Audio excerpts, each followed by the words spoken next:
আসসালামু আলাইকুম প্রিয় অষ্টম শ্রেণীর শিক্ষার্থীরা, তোমাদের কিন্তু আগামীকাল বাংলা মূল্যায়ন হবে। আমি তোমাদেরকে ইতিমধ্যেই বাংলা মূল্যায়নের যে 3টি কাজ রয়েছে তার কাজ 1-এর প্রশ্নটি ভালো করে বুঝিয়ে অ্যান্সারও দেখিয়ে দিয়েছি।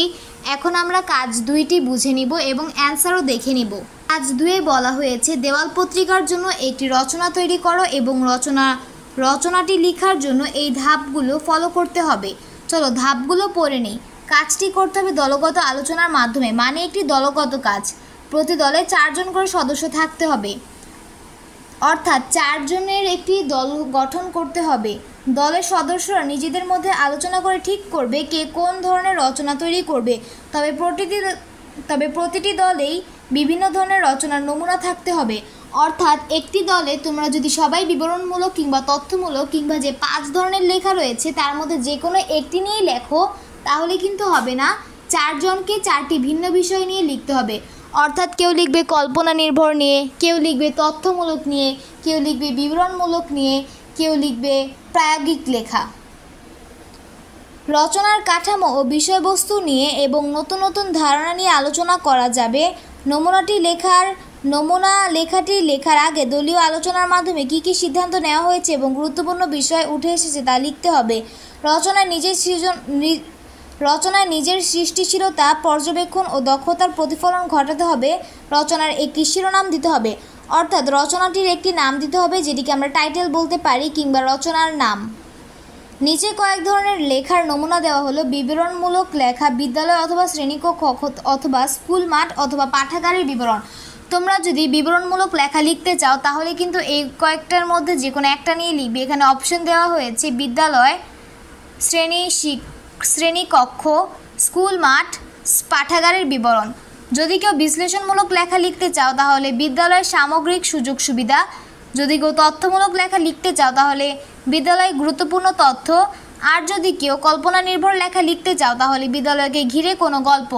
যে কোনো গল্পই তোমরা এখানে লিখতে পারো। ওপরেরগুলো শুধু নির্দেশনা ছিল। এখন দেখো তোমাদের মূল কাজটি দুই ভাগে ভাগ করে দেওয়া হয়েছে। 1, উপরের যে কোনো একটি ধরন বেছে নিয়ে তোমার বিদ্যালয়ের পরিপ্রেক্ষিতে 200 শব্দের মধ্যে একটি রচনা লেখো। ওপরের নমুনা বিষয়বস্তুগুলো ছাড়াও নিজ বিদ্যালয়ে যে কোনো বিষয়বস্তু নিয়ে রচনা লেখা যাবে। এখানে যে অপশনগুলো দেওয়া হয়েছে এগুলোর বাইরেও তোমরা লিখতে পারো। তোমাদেরকে বোঝানোর জন্য শুধু কয়েকটি অপশন দেওয়া হয়েছে। এগুলোর বাইরেও কিন্তু যে কোনো বিষয়বস্তু লেখা যাবে। আর 2-এ লেখা রয়েছে রচনাটি লেখার পর এটি কেন বিবরণমূলক, বিশ্লেষণমূলক, তথ্যমূলক অথবা কল্পনা নির্ভর তার পেছনে যুক্তি দাও।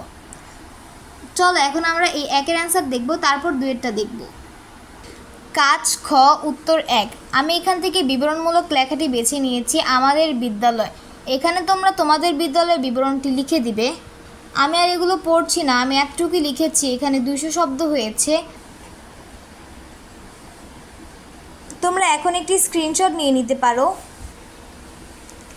তোমরা এইটি পড়ে নিজেদের থেকে আইডিয়া নিয়ে নিজেদের বিদ্যালয় সম্পর্কে লিখবে এবং এটি খুবই সহজ, কারণ তোমরা তোমাদের বিদ্যালয় নিয়ে সব কিছুই জানো। আশা করি 200 শব্দের মধ্যে এটা লিখতে পারবে তোমরা। রচনাটি লিখলে আমাদের কাজ 2-এর এই প্রথম কাজটি সম্পন্ন হয়ে যাবে। এখন দেখে নিচ্ছি কাজ 2।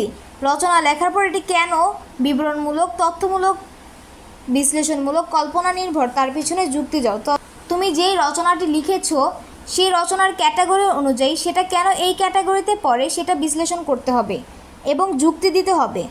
তো আমি যুক্তি দিয়েছি, আমার লেখাটি একটি বিবরণমূলক লেখা, যেহেতু আমি আমাদের বিদ্যালয় নিয়ে লিখেছি। নিচে বিবরণমূলক লেখার বৈশিষ্ট্য দেওয়া হলো। আমার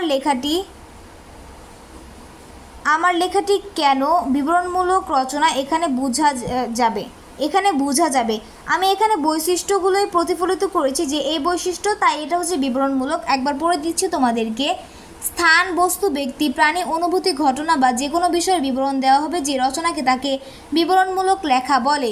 যে কোনো বিষয়ের উপরই বিবরণমূলক লেখা প্রস্তুত করা যায়।